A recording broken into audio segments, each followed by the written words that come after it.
Olá amigos, tudo bom com vocês? Sejam bem-vindos ao nosso canal e a mais um vídeo de review. Hoje nós vamos fazer a review de mais um livro. Antes de nós começarmos, como sempre, já curte, compartilha, se inscreve no canal, tá? Hoje o livro que nós faremos a review é o livro Encontrando Deus nas Dificuldades da Vida, do Bill Hybels. Ele é o pastor da mega igreja de Willow Creek, no estado de Illinois, nos Estados Unidos. Ele é autor de vários livros, ele até coloca aqui alguns deles como Ocupado Demais para Deixar de Orar, Como Ser um Cristão Autêntico, Liderança Corajosa, entre outros. Ele também é praticamente um pocketzinho, ele é um livro que foi feito pela editora Textos. Ele tem 64 páginas, é um livro pequenininho também. Se você viu o vídeo passado, né, a review passada do livro do Jorge Linhares, eu li em 2 dias ele, que também eram poucas páginas assim. Esse aqui eu peguei um dia, sentei no sol ali um pouquinho e li numa tacada só. Um livro muito gostoso, um livro com bastante informação, bastante conteúdo, achei bastante interessante e eu vou compartilhar com vocês um pouquinho dessa review. Os capítulos aqui nesse livro, eles não são enumerados, mas eu vou sempre falar o que cada capítulo quer dizer. E eu diria que esses capítulos, né, são todas pequenas reflexões, porque são poucas páginas, às vezes tem 2, 3 páginas, são 13 no total, mas eu diria que são pequenas reflexões, são reflexões muito interessantes para a nossa vida. Eu acho que, de acordo com o título do livro, e esse primeiro capítulo ele já leva o título do livro, que é Encontrando Deus em Meio às Dificuldades da Vida, e ele fala que, bem no fundo de cada um de nós, uma percepção inconsciente da precariedade da vida existe, né, no mais profundo do nosso ser. Doenças surgem do nada, acidentes acontecem do nada, e a gente faz de tudo para reduzir esses problemas, né? Só que também, uma coisa que é muito comum, é que às vezes, quando os problemas não chegam em nós, parece que a gente está no controle dos acontecimentos, né? E a gente só acha que só acontece com outras pessoas. Então, gravando esse vídeo no meio de uma pandemia global, é engraçado que mais no começo era mais comum isso, né? Mas ainda hoje eu ainda vejo por aí nas redes sociais, ouço pessoas falando. Parece que o vírus, né, o coronavírus, é uma mentira, as pessoas acham que é uma mentira. E aí a primeira pergunta que as pessoas fazem, umas para as outras, você conhece alguém que pegou esse vírus? Ah, porque eu acho que isso aí é furada, acho que isso aí é mentira, acho que isso aí não sei o que, blá blá blá, enfim. E aí as pessoas acabam perguntando essas coisas por não acreditarem, porque acham que sempre as coisas acontecem com os outros. Só que as pessoas só começaram a acreditar que o vírus era real, né? Não estou generalizando, mas algumas delas, na verdade são muitas, né? Mas muitas pessoas só acreditaram quando ou elas próprias pegaram, ou pessoas que elas conhecem pegaram, porque senão até então é mentira, né, esse vírus. E aí, o que aconteceu, está acontecendo o que está acontecendo, às vezes pela falta de crença e, obviamente, responsabilidade das pessoas, né? Só que, quando a gente está na maré boa, né, quando tudo está acontecendo muito bem, a gente assume uma postura de invencibilidade. E a gente esquece de dar graças a Deus por todas as coisas. A gente esquece de dar graças a Deus, né? Ele fala aqui, o nascer e o pôr do sol, as chuvas da primavera, o calor do verão. Esquecemos até mesmo que a nossa própria vida depende de Deus. A gente se torna cada vez mais indiferente aos que nos cercam, cônjuge, filhos, pais, amigos. Ficamos acostumados com os privilégios da vida e tudo mais.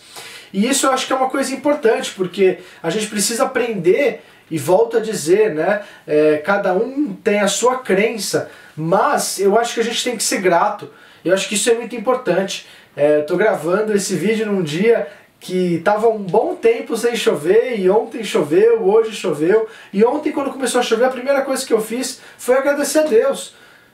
Deus, obrigado pela chuva. A gente tem que começar a encontrar nessa gratidão que às vezes nos falta. Já no capítulo seguinte, ele fala do dom da vida. Algumas pessoas e na verdade algumas vezes nós temos que testemunhar a destruição para nos darmos conta de que a vida é preciosa. Às vezes quando a gente fica sabendo de que amigos de longa data, ele usa esse exemplo, né, estão se divorciando, é aí que às vezes a gente lembra do casamento, né, de como eles eram felizes quando estavam casando e começamos a dar valor para o nosso casamento, ou quando a gente está perto de perder um pai, uma mãe, um filho, a gente começa a lembrar das coisas boas. Então o dom da vida ele é importante, a gente precisa lembrar disso e não deixar para lembrar nos momentos ruins. Raramente a gente consegue deixar a tragédia para trás com a velocidade que nós gostaríamos. Todo mundo gostaria de ter uma tragédia, morrer uma pessoa que você ama. Você gostaria de no dia seguinte você estar bem. Você não ter mais nada, você só ter as lembranças boas, aquela dor sumir. Mas a gente sabe que não é na velocidade que a gente espera. E a bem da verdade é que depois que a gente enfrenta uma tragédia, a nossa forma de pensar e de sentir, elas são completamente transformadas. Olha que legal isso aqui. Ele diz que um amigo muito sábio disse que nessa fase, nossa tarefa é tentar transformar todas essas informações em alguma coisa redentora. Se não aprendemos nada com as tempestades da vida, então a tragédia terá sido ainda maior, e eu concordo muito com isso. Se a gente não aprende o que as dificuldades nos ensinam, poxa, você tem uma tragédia maior ainda do que o acontecimento. Então, por exemplo, uma falência, uma dificuldade financeira, um aperto financeiro, se você não aprender nesse momento, vai ser muito difícil. Se você perde, de repente, um familiar, se você não aprender nesse momento, vai ser muito difícil. Se você perde aí, de repente, se você é casado, de repente cai numa separação, num divórcio, e você não aprende com isso, fica muito difícil. A gente precisa aprender, porque senão as tragédias serão ainda maiores. O capítulo seguinte é o problema do mal.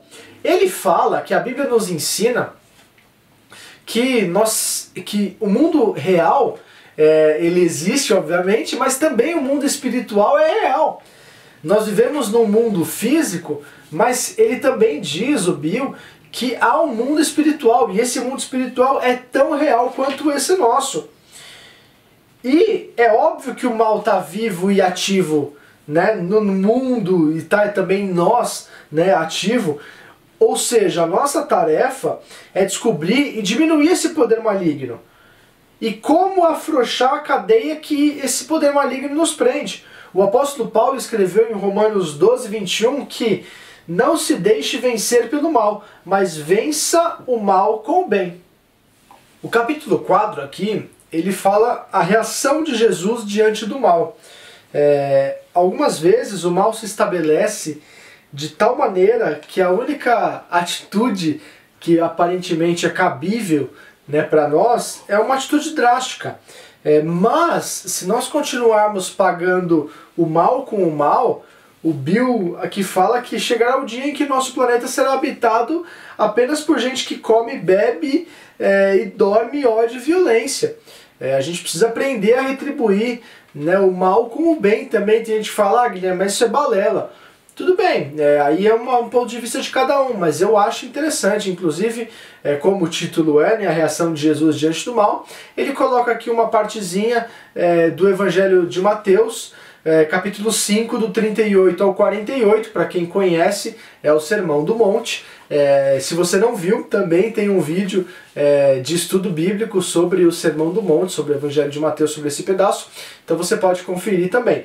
E algumas coisas que Jesus fala nessa parte que o Bill Hybels pegou aqui, ele fala, vocês ouviram o que foi dito pelos antigos, olho por olho, dente por dente, mas eu digo, né, não resistais ao perverso. Se alguém lhe ferir na face, oferece a outra. Se alguém quiser processá-lo e tirar a túnica, deixa também que leve a capa. Enfim, ele fala várias coisas nesse sentido, como também, vocês ouviram o que foi dito antigamente, ame o seu próximo e odeie o seu inimigo. Mas eu lhes digo, Jesus fala, né? Ame os seus inimigos e orem por aqueles que te perseguem, porque Deus faz raiar o sol sobre os maus e bons e derrama a chuva sobre os justos e injustos. E aí, inclusive, ele fala, se vocês amam quem ama vocês, que recompensa vocês têm? né? Isso é muito fácil, qualquer um consegue amar aqueles que te amam, mas vocês precisam aprender a amar aqueles que te perseguem. Então isso é muito interessante. Jesus, nesse texto, ele avisa que o mal vai nos atingir, só que a gente tem que escolher qual vai ser a nossa atitude. Qual é a nossa resposta diante do mal? Qual é a nossa resposta diante de todas as circunstâncias da vida? Se você também acompanhou a review do livro Você Pode Realizar Seu Sonho, você viu que tem bastante coisa que a gente fala lá que é a sua resposta em relação à situação que ocorre. Você não pode colocar a culpa tudo nas situações. A gente vai falar de um capítulo aqui na sequência que fala também sobre isso. A gente precisa ter essa responsabilidade e pagar o mal com o bem, buscando assim a reconciliação. Inclusive, ele cita aqui que Abraham Lincoln, ele disse uma coisa. Seguinte, aprendi que a melhor forma de tratar meus inimigos é descobrir uma maneira de transformá-los em meus amigos. E depois que os inimigos se tornam seus amigos, você não tem mais problemas com eles. Isso é fato. Essa profunda sabedoria que Lincoln atribuía a Jesus deu início ao processo de cura dos Estados Unidos. Assim que a Guerra Civil acabou. Então a gente precisa entender um pouco nesse sentido, nessa questão, não somente pagar o mal com o mal. Você já paga o mal com o mal, imagina o bem. Às vezes você vai pagar com o mal o bem que te fizeram. E aí é ingratidão, e aí é muito pior do que essa vingança de pagar o mal com o mal. Já o próximo capítulo é o capítulo dos vendavais.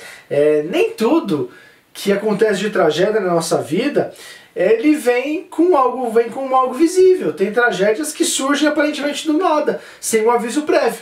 Parece que é um vendaval que bate aí e de repente você levantou e acordou e passou um vendaval. E os vendavais nos atingem, sem qualquer aviso prévio.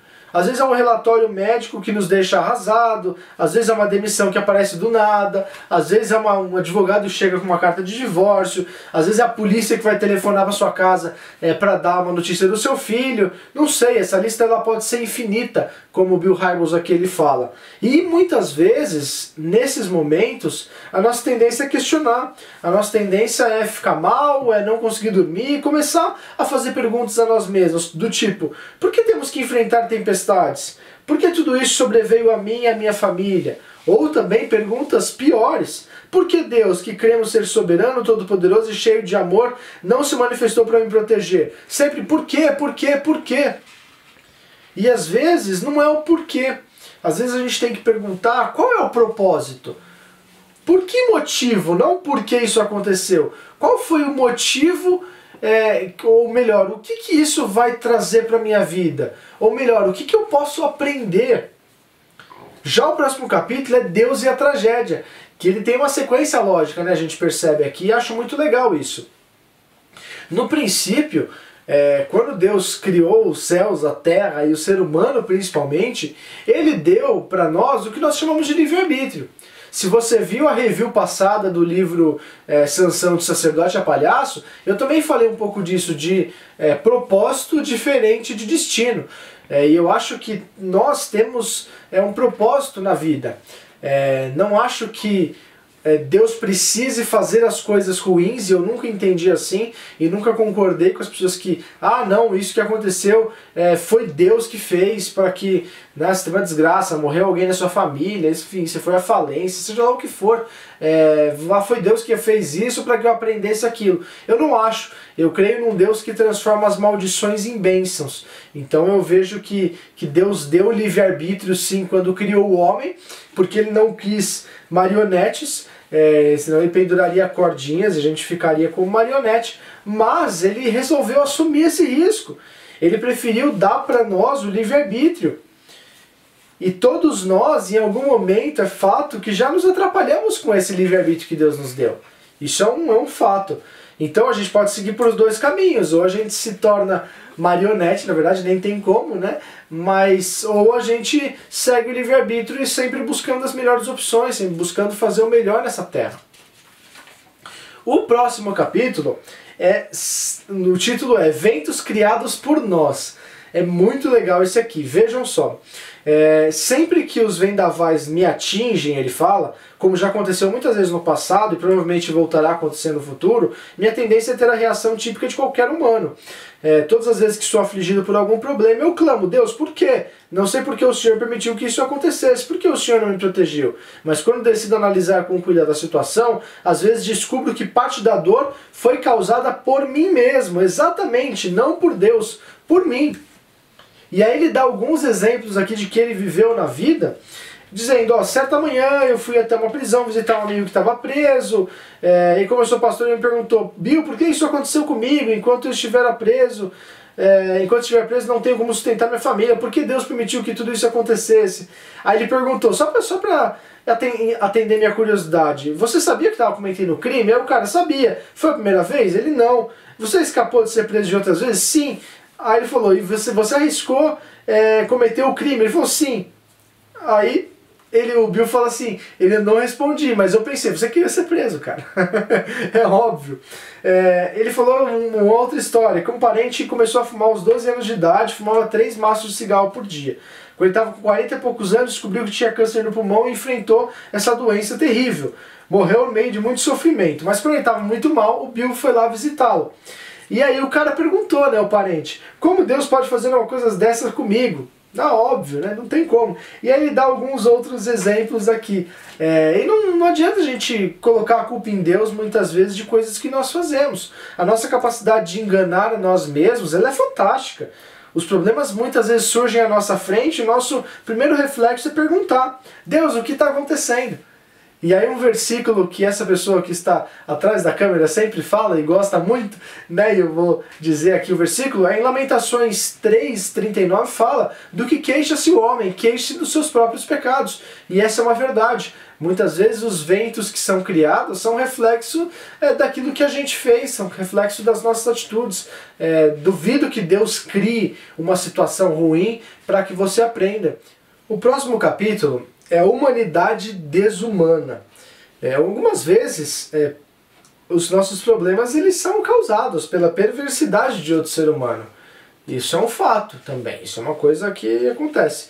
Ele conta a história dele aqui, ele fala que a primeira vez que ele teve contato com isso foi aos 8 anos de idade, onde ele foi para um acampamento e levou ali uns dólares que o pai deu, e quando ele foi mexer nas coisas dele, ele não tinha mais o dinheiro. E o pai dele falou: olha, filho, é assim, você vai ter que aprender com as dificuldades da vida. E aí ele faz até um questionamento aqui no fim do capítulo. O que aconteceria se os nossos líderes, eu entendo ele falando dos políticos, e alguns bilhões de pessoas aceitassem a salvação em Cristo Jesus nos próximos anos? E se escolhessem viver em amor e não em ódio, em paz e não em violência? Se isso acontecesse no planeta, a gente poderia viver num lugar muito mais decente, né? Tanto que Jesus, ele falou que para a gente orar para que a vontade de Deus se realize na terra, que é a famosa oração do Pai Nosso, né? Seja feita, venha o teu reino, seja feita a tua vontade, assim na terra como no céu. O próximo capítulo é uma pergunta: atos de Deus? Em algumas situações as tempestades parecem tão grandes, mas tão grandes, e todas as circunstâncias apontam, né, e mostram que veio de Deus. Na verdade é o que a gente acha, né? Eu falei alguns capítulos atrás, como se viesse de Deus, parece que Deus que criou. E olha que legal isso aqui, é muito interessante. Aliás, antes, às vezes a gente faz questionamentos tolos, né? Por que choveu no dia do meu casamento? E aí talvez a resposta seja, ele coloca, né, uma massa de ar com baixa pressão se encontrou com a umidade que veio do oceano, por isso as nuvens ficaram muito densas e se precipitaram em forma de chuva, né? E ele falou várias outras coisas que podem acontecer, e é uma verdade. E olha que legal isso aqui que eu ia dizer. Há muito espaço na ordem natural para que os eventos simplesmente aconteçam. Não creio que Deus tenha um plano eterno específico para que cada nuvem que se forma no céu da tarde, nem que ele dirija o caminho de cada folha que cai da árvore no outono. Ele criou a natureza, estabeleceu leis para ela, E para que essas leis tenham um significado real, para que a natureza tenha uma razão de existir, de vez em quando as nuvens e as folhas interferem em nossos planos. Cuidado para não acusar Deus por tudo o que acontece com você. Eu estou muito de acordo com ele, eu já falei disso várias vezes em relação a destino, livre-arbítrio, as coisas são naturais, então a gente não pode... Tudo tem que ter uma causa, tudo tem que ter um culpado. Então acontece alguma coisa, que nesse exemplo do casamento, sempre vai ter que ter um culpado. Ah, ou foi Deus, ou foi o diabo, ou foi praga de alguém, ou foi... Não, às vezes acontece, infelizmente. Né? Você deu azar de acontecer isso. Enfim, acho que as coisas têm que ser pensadas um pouco diferente. O próximo capítulo é o mal e o maligno. A gente também tem que reconhecer às vezes o papel do maligno, né? Ele fala, no caso eu acabei de dizer, né, que a gente não pode botar a culpa em tudo, mas às vezes pode acontecer de ser. Olha que legal. Alguns vendavais de nossa vida nada mais são do que ataques do maligno, planejados cuidadosamente para destruir a fé, o casamento, a família, a igreja, a comunidade. Temos de reconhecer isso em nosso intelecto para defender a nós mesmos. Isso é possível com a ajuda de Deus. Tanto que a gente falou num dos primeiros capítulos que a gente tem que entender e reconhecer a verdadeira, é redundante falar isso, mas a verdadeira realidade do mundo espiritual, né? Depende do que você crê também, mas ele crê, eu também creio no mundo espiritual, e que existe, né, o poder maligno contra a nossa vida. O próximo capítulo é Enfrentando a Tragédia. Esse capítulo ele é o maior do livro, é o mais legal de todos, eu quero gastar um pouquinho mais de tempo nele. E sempre que uma tragédia se abate sobre a nossa vida, antes de nós entrarmos em pânico, né, ou ele fala que antes de eu entrar em pânico, eu tento me agarrar a algumas verdades básicas, olha que legal. A primeira é que Deus nunca é o autor do mal, como a gente já falou. Se isso não estiver muito claro na mente, estaremos seguindo pelo caminho errado, não sabemos os motivos, mas Deus permite que a maldade penetre no mundo e de vez em quando eu sou atingido. Só entenderemos isso quando deixarmos essa vida e estivermos com o Pai. Mesmo assim, o mal nunca vem de Deus. A segunda verdade que ele entende é que o mal, e aí ele se agarra com todas as forças, é que Deus limita a duração e a severidade dos sofrimentos que cruzam o nosso caminho, e que não exceda a nossa capacidade de suportar. Na primeira carta de Paulo aos Coríntios, capítulo 10, verso 13, Paulo fala, não veio sobre vós tentação senão humana. E ele, né, como é que é o texto? Ele fala, até peguei uma colinha aqui, e fiel é Deus que nunca vos deixará tentar acima do que podeis resistir. Antes, com a tentação dará também o escape para que possais suportar. Então eu gosto muito desse texto e toda vez que eu estou numa dificuldade eu sempre penso isso.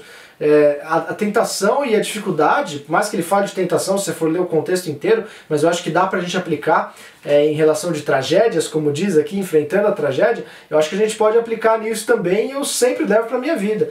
Que nunca a situação e a dificuldade é maior do que eu posso carregar, porque Deus é fiel e se Ele disse, eu acredito. Bom, depois de se apegar a essas duas verdades, o Bill Hybels ele fala que ele se volta para a promessa que está no Salmo 34:18, que diz: o Senhor está perto dos que têm o coração quebrantado e salva os de espírito abatido. E tem mais uma coisa que ele faz, né? Quando ele é atingido por um vendaval, que talvez seja a coisa mais difícil. E ele também usa a palavra de Deus, que diz lá em Romanos 8:28, onde fala que todas as coisas cooperam para o bem daqueles que amam a Deus, daqueles que são chamados segundo o seu propósito. Então nesse versículo a gente vê que Deus promete que todas as coisas cooperam para o bem. Então lembra que eu falei que Deus pega a situação ruim e transforma numa situação boa? Se eu não me engano, em Neemias, eu não vou lembrar o endereço agora, mas em Neemias ele fala que Deus é um Deus que transforma a maldição em bênção. Já o próximo capítulo seguindo Deus através da tragédia. Esse capítulo ele é bem breve, tá? Eu vou falar muito simples aqui, mas ele fala basicamente que as pessoas elas buscam a Deus só quando as coisas estão ruins. E ele, como pastor, ele vê muito isso na igreja dele, porque quando as coisas estão boas, a igreja não está tão cheia quanto quando as coisas estão ruins. E ele vê que muitas pessoas de repente aparecem só quando as coisas vão de mal a pior. Porque as pessoas esquecem, as pessoas elas buscam a Deus só quando a água bate ali na bunda, quando as calamidades se abatem sobre a população e tudo mais. Ninguém convoca as pessoas para irem ao culto, isso é uma coisa interessante que ele fala. As pessoas elas aparecem por conta própria, porque na dificuldade você vai lembrar, né? Você vai lembrar de Deus, você vai lembrar das coisas do alto. E para finalizar aqui, o último capítulo é a âncora de nossa alma. E ele fala que a tragédia nos ensina de forma totalmente nova, que temos que valorizar e celebrar a vida. E olha que legal aqui. Para finalizar de uma vez por todas, a última página do livro ele fala: assim, quando os problemas cruzarem o seu caminho, abra sua mente e seu coração e diga: Deus, age em minha vida nesses dias sombrios. Fala comigo, Deus, estou ouvindo. Ensina-me, Deus, eu quero aprender. Manda-me, Deus, e obedecerei. Diga-me o que fazer e eu farei. Com a ajuda de Deus, nós podemos acertar nossa perspectiva no meio da calamidade e sair do outro lado melhor do que entramos. Porque se nós não aprendemos como nós falamos nessa review, em vão passamos por isso. Na verdade, passamos forçadamente, mas em vão é o nosso aprendizado. Enfim, se a gente não aprender nada, na verdade não é em vão, né? Mas se a gente não aprender nada, a gente vai estar sendo até prejudicado. Gostei muito desse livro. Esse livro é um livro, como eu já falei, eu li ele numa tarde só. É um livro muito gostoso. Eu acho que essas reflexões fazem muito sentido na nossa vida. É um livro que provavelmente eu vou tê-lo aqui, já que eu sempre faço as minhas anotações, e é um local que eu vou buscar sempre, né? Não só para a minha vida, mas quando alguém estiver passando por uma dificuldade, pegar alguma reflexão aqui do Bill Hybels e compartilhar com alguém, porque eu acho que vale muito a pena. Espero que você tenha gostado demais desse livro, demais dessa review. Não deixe de conferir as outras reviews de livros, também você gosta de estudos bíblicos, confere aí nos vídeos. E nós nos vemos na próxima semana com um novo livro sendo iniciado. Tá bom? Um beijo no coração de todos e Deus os abençoe.